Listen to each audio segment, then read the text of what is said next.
Things like this usually don't happen in a community like ours. It's very tragic. Investigators release autopsy reports today for 8 members of an Ohio family killed execution style. We begin tonight with a deadline that has passed for the mother of 2 missing children from Rexburg. Hey everyone, welcome to my channel. My name is Amanda, and on this channel we talk about all things true crime related. We talk about old cases, new cases, solved cases, unsolved. If it's true crime, we're going to talk about it here. I want to say, make sure you like this video and subscribe to the channel. That way you can be notified of anything I put out, not rely on a schedule, trying to get out as much as I can. You know how that goes. So this case that I'm going to be covering today, you could tell by the thumbnail, it's going to be about Athena Brownfield. I have discussed her before on this channel. I used to do some true crime in the news, and I really love doing that. It's just hard to keep up with my full-time job and my kids and all that good stuff. But I wanted to do more of an in-depth of what's happening with her because there is some things that have changed. Death penalty has been sought against one of the caregivers. I'll go ahead and give you all that information as we get into it. But I have to say that the people discussed in this video are innocent until they are proven guilty. I also have to mention that this video, I want to ensure you know that there will be discussions about child abuse and child neglect. I know sometimes that's extremely hard to hear. That's always hard to hear, but sometimes it's just too much. So wanted to give you guys a little heads up, but let's jump right into it. So if you're not new here, you know that I like to start off by discussing the victim. They are the most important person in these cases, and I want to make sure that they aren't lost through all the drama and the bullshit that's happening. So Athena Alexandria Brownfield, she was born on September 6, 2018 in Lawton, Oklahoma, to her parents Wesley and Jasmine Brownfield. She's said to love the color purple, baby shark, coloring, and really loved playing dress up. She also adored her 5-year-old sister, older obviously, Adina. It was reported that the two were joined at the hip. Now, in regards to what she looked like when she went missing, she is said to be 3 feet tall. She weighed 45 pounds, had blonde hair, blue eyes. She was reportedly last seen wearing a pink butterfly hoodie with pink pants. Now, to give you some background in this case, it is out of Cyril, Oklahoma. So I'm going to be putting up a display to help with some of the names of the people in this case. Sometimes the names, there's caregivers, there's parents. We'll go ahead and cover it so you guys are aware. Athena Alexandria Brownfield, she's the 4-year-old little girl who is missing. Her sister, Athena Brownfield, she'll be mentioned a few times. Alysia and Ivon Adams, these are the caregivers to Athena and Adina, with who the children were living with when Athena disappeared. The couple is married and they have 4 biological children together. Then we also have Jasmine and Wesley Brownfield, Adina and Athena's mother and father. They don't appear to be together when this is actually taking place. From what I saw, Jasmine and Alysia are cousins. You'll probably hear me pronounce Alicia's name wrong. I haven't really cared to put too much effort into trying to figure out which way is the right way, and tried to for this video. However, sometimes the old way pops through some. The beginning of the timeline for this case would begin on January 10th, 2023. At around 2 p.m., a postal office mail carrier would call the Cyril Police Department after finding a young girl wandering around. Police would quickly respond to find the little girl who kept repeating herself saying, "They left me, they left me." Police would learn that this 5-year-old little girl was Athena Brownfield.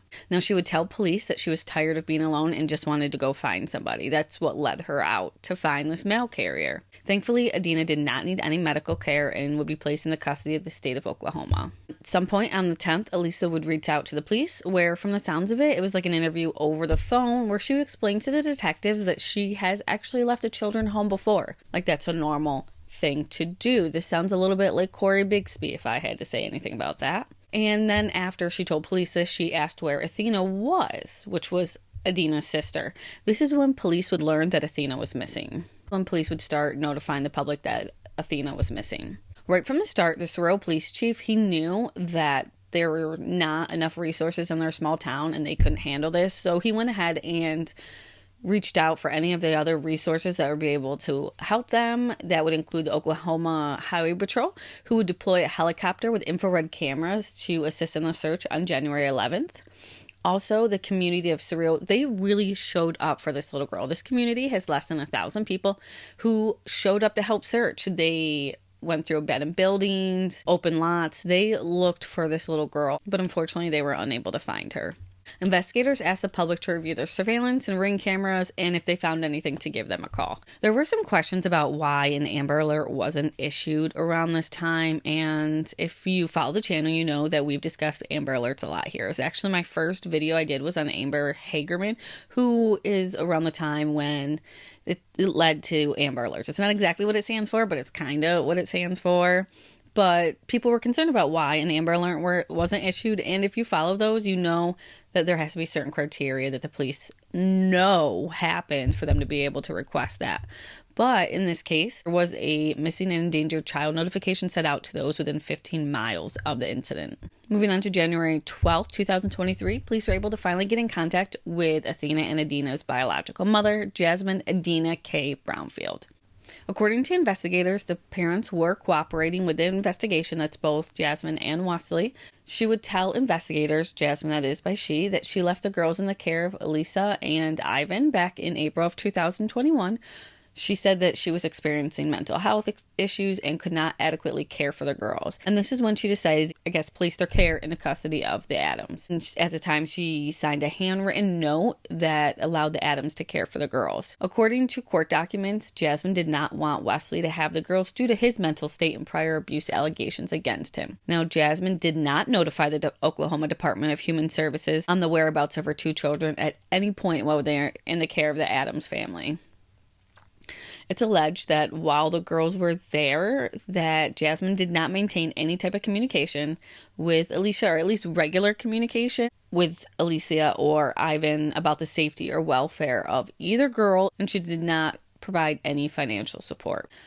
According to Jasmine, she had last spoken to her daughters about 7 or 8 months prior, and she had not provided any documentation for Adina to be able to go to school or for either girl to be able to get checkups by the doctor or seek any type of medical care, which that really pisses me off. So given all the information that investigators had, they decided they needed to re-interview Alysia, bring her in. The things that she told them originally was not matching to the phone records that they were able to pull from the couple's carrier. And this, I'm going to give a real quick trigger warning, jump ahead 30 seconds if you don't want to hear this. It's definitely disgusting for me to talk about, and I wouldn't if it wasn't part of the case. Now, during this interview with the police where she had gone down to the police station so they could clear up some things, Alysia said that on 12/25/2022, Christmas Day, Ivon beat Athena and would hold her arms above her head.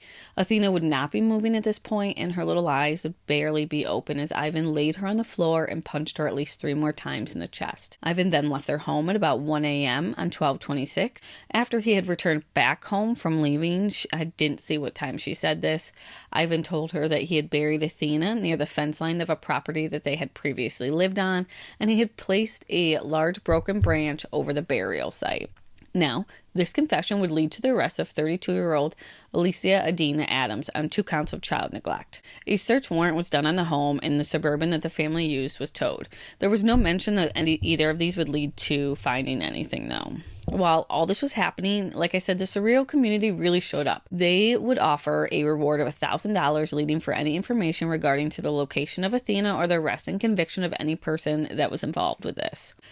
Also, on this day, the town of Cyril would suspend their trash pickup until further notice, which I love. I wish more places could do this. I'm sure this is because this is such a small town that they're able to do this, but I think that this could be very beneficial in other cases. After this would come to light that Alysia was arrested on these 2 charges, the news would put out some information. You know, they did their little digging. It would come to light that Alysia and her husband Ivon attended a New Year's Eve party on 12/31/2022, right after Athena passed away, with photos of Alysia on social media, getting her hair done, the couple looking like they're having a great time. Mind you, a week ago, they were being shitty-ass people. Also posted on social media, Alysia would post photos of her enjoying a weekend getaway trip with her new boyfriend. She seemed to have run off with a new man, I would assume shortly after this New Year's Eve party. Not that I care. Very quick, though. This weekend was the weekend of January 7th and 8th, which was like just a week before she was with her husband, but she posted a photo with her and her new boyfriend she claimed to be the man of her dreams.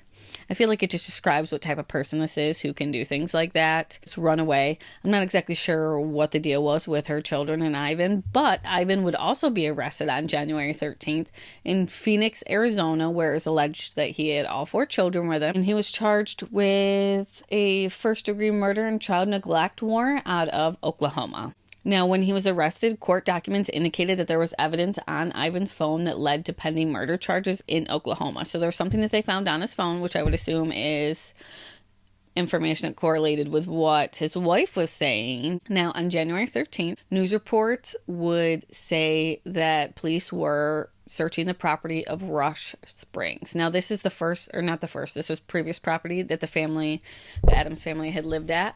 And I believe, from what I put together, it sounds like they did the search maybe by what they found on Ivon's phone. It could be off of course, what Alysia said, where they were looking for the remains based upon what she said. But at that point, on January 13th, they didn't find anything. It's just their first reported search of it. Leading on to January 14th, the Oklahoma State Bureau of Investigations asked the Oklahoma Highway Patrol to begin searching bodies of water in the Grady County. It's not looking good. But there was also a candlelight vigil that was held for Athena on this day by the community because unfortunately those who were closest to her and supposed to love her failed her. So, January 16th, Oklahoma State Bureau of Investigation announces that this is now a switch from a rescue mission to a recovery operation, which unfortunately means that they no longer believe that she was alive at this point. Now, on January 17th, the OSBI announced that the remains of a child was found on a rural property in Grady County and that they were sent to the medical examiner for identification and an autopsy to be completed. Alysia appears in court also on January 17th for her first court appearance in front of a judge where her bond is set at $500,000. 2 days later, on January 19th, Ivon is in court for the first time where he's held without bond. He obviously has first-degree murder charges, a little bit more serious. He also needs to be extradited back to Oklahoma where he will also be held without bond. Then on January 26th, we learned that the medical examiner positively identified the remains as 4-year-old Athena Brownfield. Fast forward to May 3rd is the next big movement in the case. Sometimes you'll see there's a lot of little lulls after the big investigation kicks off. We get some information, lulls of evidence where they get ready for trial, basically. But on May 3rd, 2023, Athena's biological mom, this 27-year-old Jasmine Brownfield, is charged with 2 counts of neglect by abandonment. We don't really, again, hear much until August 1st, 2023, where the medical examiner released the autopsy report for Athena. It cited that Athena was found inside a black backpack and buried in a shallow grave. Probable cause of death that was elicited for Athena was acute pneumonia complicating malnutrition and was ruled a homicide. At the time of her death, she weighed just 23 pounds. You remember that little press conference that was put out where she was 45 pounds? That pisses me off. She weighed just 23 pounds, making her in the 3rd percentile for her age, which is so tiny. She also tested positive for RV, a slew of other infections, and COVID-19. But she showed no broken bones in this autopsy, which goes to show that the caregiver story is some real bullshit. All right, so moving on to December 12th. This is when Ivon and Alysia are back in court. Even though they waived their right to a preliminary hearing, they both were there, and that was because Ivon's charges were downgraded to second-degree murder and unlawful removal of a body, which has a penalty of 10 years to life in prison. And Alicia's were upgraded. She is now charged with first-degree murder for allegedly putting Athena in a closet and depriving her of proper nutrition. And she was charged with obstruction of a public officer for claiming that bullshit story when Ivon beat Athena, which by no broken bones we can see he didn't punch her in the chest. At least now. Who knows how this poor little girl's life has been. So these new charges hit. Then there's this little article. Well, I can't even say there's this little article. Around February 5th, there's accounts of an investigation that is underway by the Oklahoma State Bureau of Investigation for allegations of misconduct between a Cato County Jail detention officer and an inmate. And for the way she's acting, the way she ran off with that boy right after, with her husband, that situation, it seems like she reminds me of Susan Smith. That's who this lady reminds me of. But this inappropriate relationship occurred between late November and early December, where the jailer was actually fired for all the allegations after the allegations were made, which that's what you get.